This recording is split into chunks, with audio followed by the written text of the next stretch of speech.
Hi, Mr. Assange. My name is Sarah El-Yafi. I'm also a political commentator, but very differently from what you do.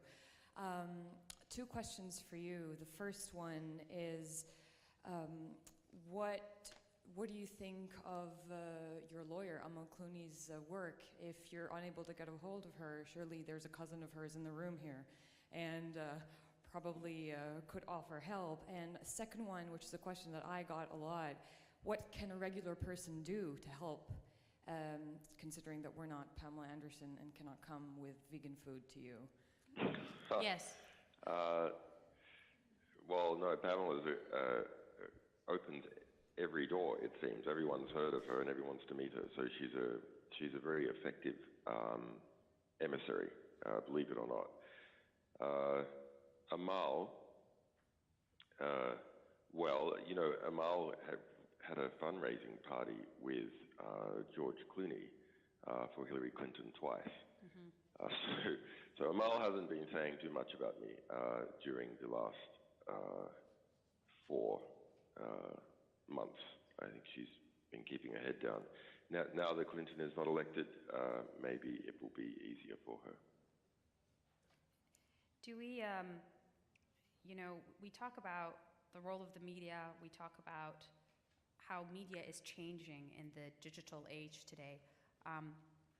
Do you think it's changed?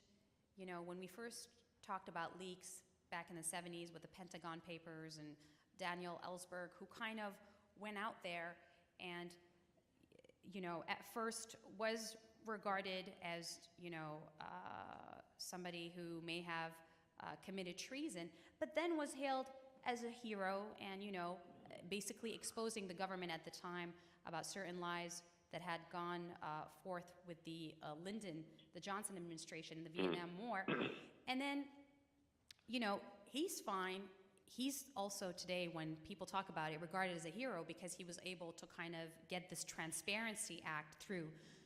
But, you know, when people refer to you, you know, you get anarchist. He's got blood on his hands. He's a terrorist. He's, you know, although your supporters do say you champion freedom of speech and freedom of the press, has anything changed in the role of the media and in the role of the people in their quest for truth from then to now? Well, I know Daniel Ellsberg very well. He's a personal friend, and he's told me about what had happened to him at the time. It's exactly the same. He had sex allegations. He was alleged to be working for the Russians, and that was put around very, very seriously. So all the same old rubbish was thrown up against Daniel Ellsberg, and it took time for it to disappear. There is a difference, however.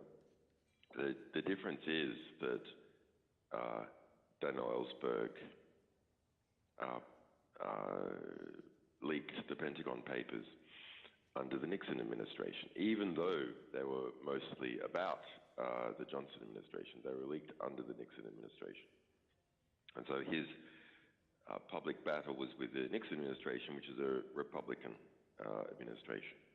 And which proved to have its own problems as well. The fallout of the Pentagon Papers resulted, well, let's go through it. So in trying to find dirt on Daniel Ellsberg, the Nixon administration raided his psychiatrist's office and rifled through his papers trying to find that dirt. Because of concerns about that, his personal file at his psychiatrist had been put under another name.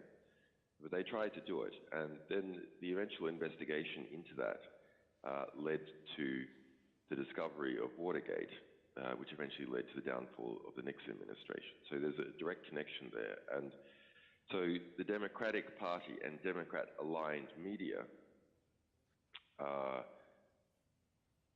supportive of Ellsberg because they viewed him to be something that was useful in crushing the Republicans. And Democrat-aligned media write more books and produce more history, and also own the New York Times. So, you know, those are the people who write history.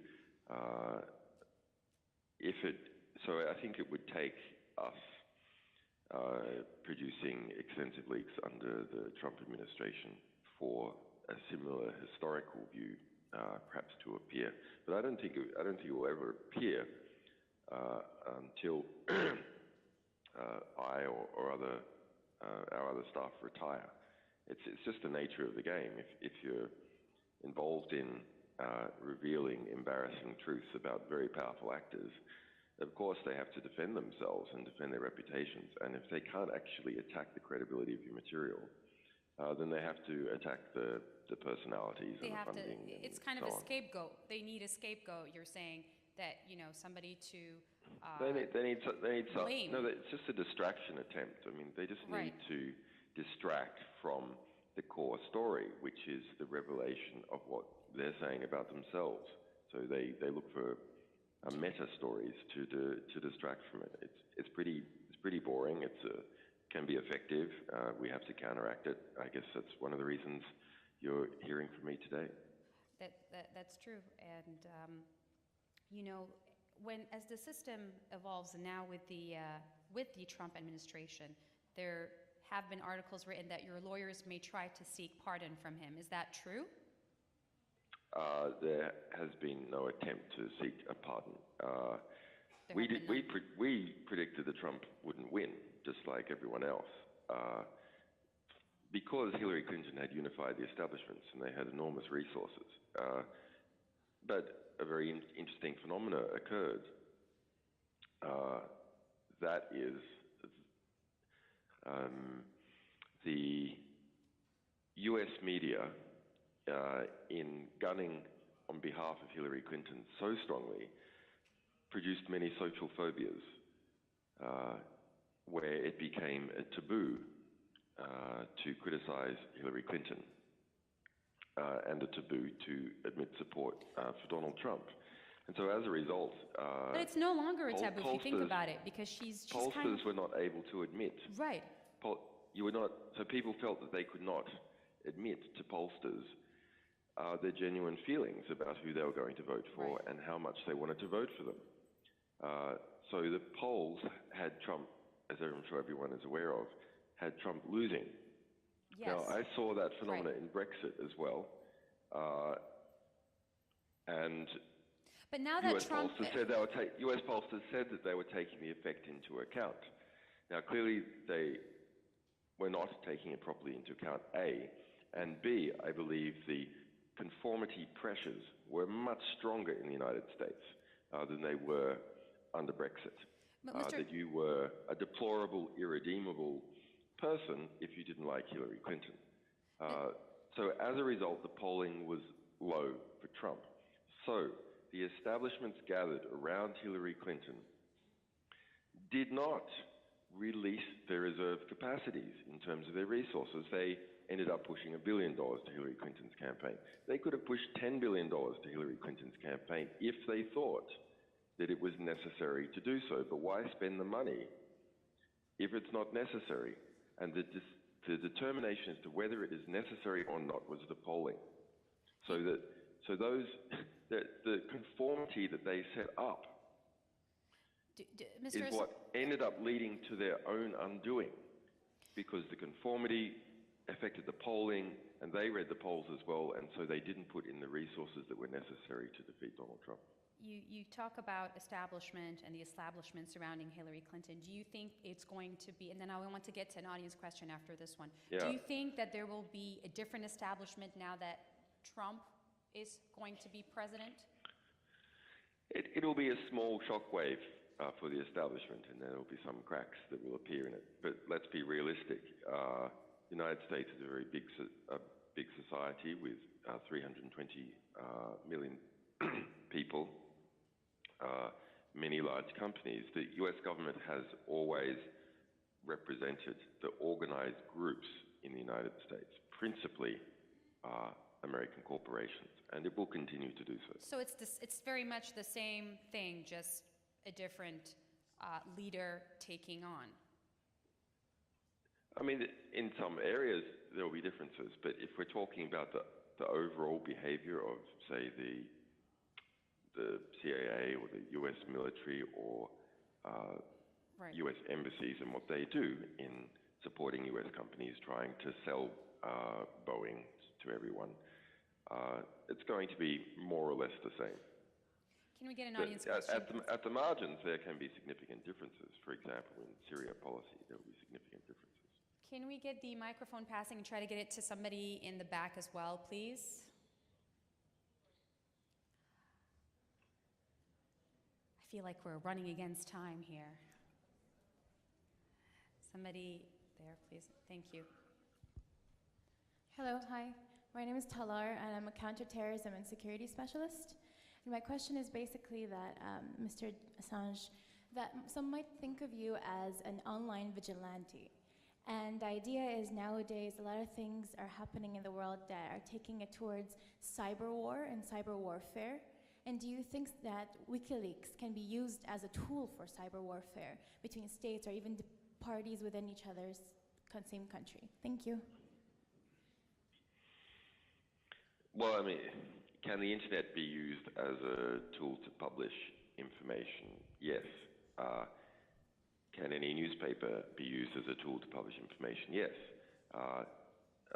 Does the New York Times and the Washington Post lend itself to the activities of US intelligence agencies in revealing information that they want to reveal for their own institutional ambitions or to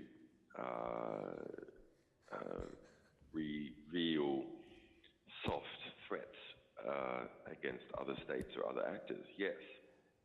Is WikiLeaks particularly useful for intelligence agencies in that way? The answer is no. We publish true information. We publish pristine archives of information. We don't just publish the angle that our sources want to be published. Every angle is there. And I mean, for example, in the Podesta emails that we published, if the allegation is that our sources are Russian, and that's false, we've stated repeatedly it's false. But if you believe that allegation, there's a lot of material in there about various parts of the DC establishment, including the Podestas themselves, and their dealings with Russia. We're almost out of time, so we've been getting a lot of tweets, I'm sure, as you can believe, during this live session. And people keep asking Mr. Assange about the PGP keys and the passwords. Can we get a comment on those? And then one more question. I'm not sure what passwords are being referred to. They want to know if it's authentic, what's going on, the PGP signatures. Look, there's a lot of people not very informed about computer security making claims. PGP keys don't prove anything, except that the person who has control over the key has control over the key. So if the question is, does someone using a WikiLeaks PGP key say anything at all, what it says is that that person has control over that key, but nothing else. And the concern amongst people, well, amongst some people, is that because of my lack of visibility, Yes. that WikiLeaks has been taken over by The US CIA, they said. et cetera, which is false. It's false. It's an understandable concern if you're not looking at the details about who has been visiting me, but it's an understandable concern because similar things have happened in the past to other prominent anonymous figures, such as a person called Sabu, who started working for the FBI. But if you look at that Sabu case, it wouldn't have made any difference because that guy was actually working for the FBI. They're the same guy. So in the cases of PGP keys, all they do is say that whoever controls the key, which is not the problem here. WikiLeaks is still very much in control of your team, is what you're saying. It's not. My team is fully in control and is fully loyal to me. All right.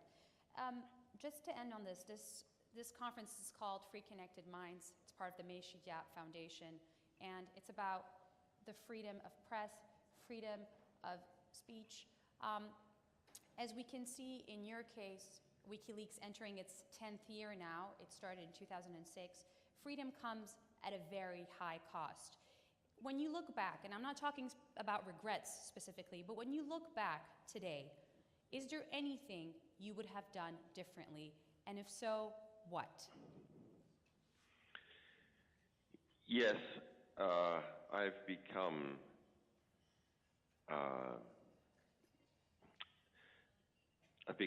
a lot less willing to compromise as time has gone by. I was viewed as being someone who would stick to their principles at all costs, but I think that's much more so now. I mean, basically, I put it this way. We worked with many newspapers. We ended up banning many newspapers from working with us for periods of time. New York Times we banned, The Guardian we banned, because of how they redacted or refused to publish certain stories that they felt was not in their interest to publish, although it was very clear to us that those were newsworthy stories that their readers wanted to see. And they also engaged in the reductions of many cables, removing particular elements. For example, that Yulia Tymoshenko hid her wealth in London, the Guardian redacted, or that an Italian energy company, Eni, was involved, said to be involved in corruption in Kazakhstan, or that the Kazakhstani elite in general were corrupt. The Guardian removed all that. So Guardian, Le Monde, New York Times, all involved in that kind of political censorship. And we delegated redaction decisions to those newspapers initially, because it just was more efficient to have the journalists who were writing the stories themselves to determine what should be redacted, because they had researched the players involved, etc. And there's so much material to get through that we needed to produce a system that worked at scale, and the only way to do that was and there was that whole harmonization process that people kept going about, right? And so which was to delegate, right? But the result of that, if you open the window for people to make opaque censorship decisions, they will immediately exploit it for something else, immediately. So although we had agreements with them that they would only redact in the cases for people at risk of facing unlawful retribution for reprisals, and at serious risk of that, they immediately used it for other reasons. So trust no one, basically. As a result, we started to look at the rhetoric of these organizations in a very different way, and that most of their liberal rhetoric concerning that they're responsible. Well, responsible to who? Actually, if you look at the behavior, it's responsible, of course it is, to the various establishments that they want to curry favor with, to their social networks, to the aims of their proprietary, etc. That's what they mean by responsible. And it is mostly a fiction in practice. So I became very hard line on enforcing our contracts, and that any media organization that we're working with who breaks our contracts and who abuses those principles to censor for political purposes is out. So I would have done that earlier on. All right. Thank you so much. Mr. Julian Assange's story is one for the books. It is the story of the incurable quest for truth, no matter the consequences in the digital age we live in. This is all the time we have now. Thank you so much for joining us live from London, in Beirut, Mr. Julian Assange, the founder and editor-in-chief of WikiLeaks. And this brings our session to an end. Thank you. Thanks, guys. Take care.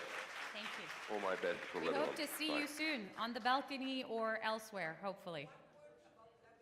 Can you please say, they're saying just one last word about Lebanon, one last comment? In general, about Lebanon. A general statement about Lebanon, yes. Well, Mrs. May Chidiac herself is Lebanon, asking. Lebanon is a wonderful place. It is so rich politically and culturally, despite it being of a very small size.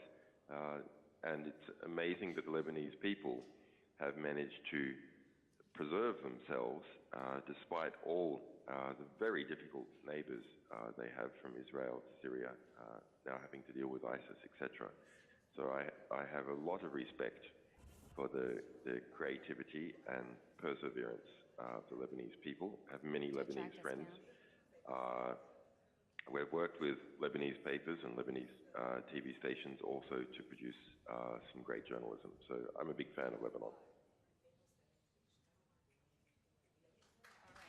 Just wait, one more. I know there's never enough time for this. Miss May Chidiac herself, the founder of this foundation, is asking, they're saying that the news used some of the different content that WikiLeaks has, misused it as well, in order to attract attention. Is there any comment on that? And to accuse you as well.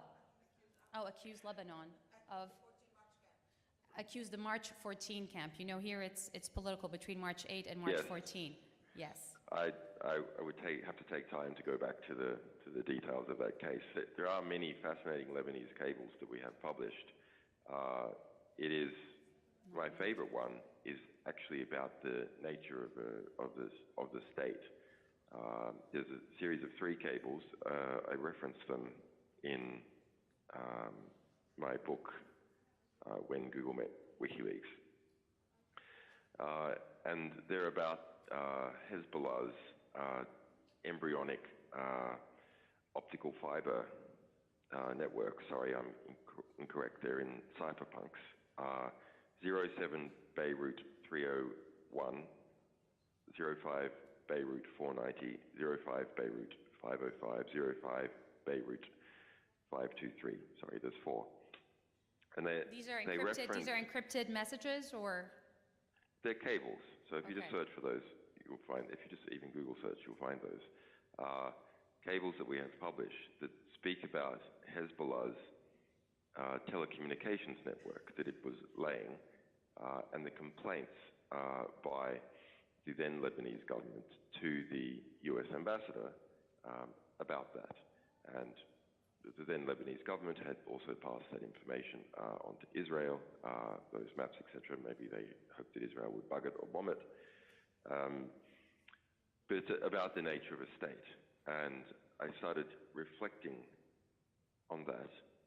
One of the cables speaks about how, one of the diplomatic cables speaks about how this fiber optic cable of Hezbollah's had been laid, including along the top of the embassy wall of the French embassy. Yeah. Interesting place to put it.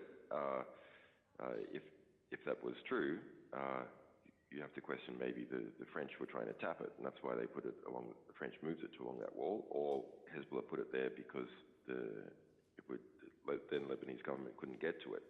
But to have an independent people, you need control of freedom of movement, control of telecommunications, and control of economic interaction. These are 3 basic freedoms. So Hezbollah, in that sense, was becoming a state of southern Lebanon.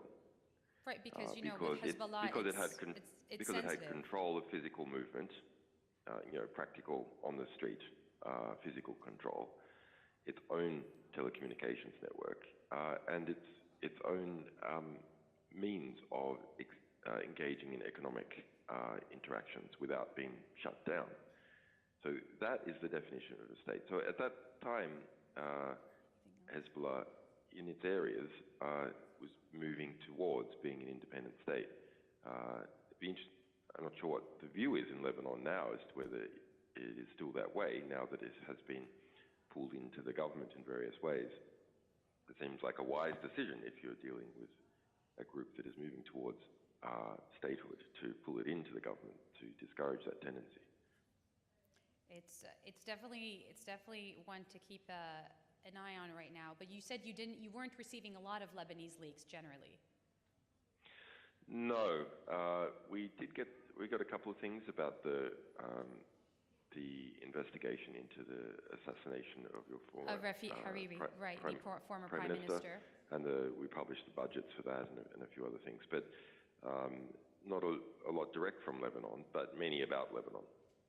Mainly out of Lebanon. All right. Well, keep us posted, and thank you so much for being with us today. Hopefully this has satisfied a few people. I know it's all relative, and people will always have questions, but thank you so much, Mr. Assange, for taking part in this very important conversation on freedom of speech, what had been going on with the U.S. elections, a little bit about the Arab world, your identity, and we hope to be able to see you very soon and hopefully eventually get to ask more questions. There is never enough time for these kinds of questions. And this wraps up our session for today. Thank you so much for attending. Thank you. Very interesting discussion. Thank you again.